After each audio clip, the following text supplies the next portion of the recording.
Hello everyone, চলে এলাম আরেকটি ছোট্ট মিনি ব্লগ নিয়ে আপনাদের সঙ্গে শেয়ার করতে।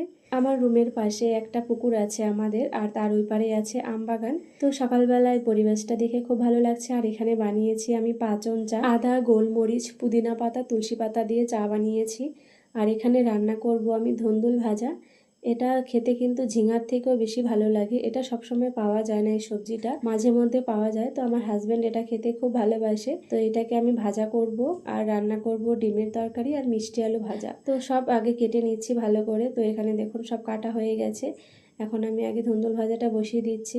আর এদিকে দেখুন আমার রান্না কমপ্লিট হয়ে গেছে। মিষ্টি আলু ভাজা, ঝিঙা ভাজা আর হচ্ছে ডিমের কারি। তো রান্না বান্না হয়ে গেছে, তারপরে খাওয়া দাওয়া করে রেডি হয়ে গেছি, যাবো একটু বাজারে। আর বাইরে তো এখন প্রচুর গরম। এখন তো বাইরের ওয়েদার প্রচুর গরম, আর তেমনও রোদ্দুর। যেদিন বৃষ্টি হয় সেদিনকার ওয়েদারটা খুব ভালো থাকে, তার পরের দিনই আবার রোদ্দুর ওঠে, প্রচুর গরম পড়ে। তো এদিকে বাজারে এসেছিলাম একটা কাজ করতে, তো কাজটা তো হলো না। এখন প্রত্যেকটা জায়গাতেই প্রচুর ভিড়, ব্যাংকে হোক, অনলাইনের দোকানে বা জেরক্সের দোকানে, শুধু অন্নপূর্ণা ভান্ডারের ফর্ম ফিল আপ করার প্রচুর ভিড় লেগে থাকে দোকানে। তো এদিকে বাড়ির জন্য নিয়ে নিলাম লেবু, আর ছেলের জন্য হচ্ছে চিপস।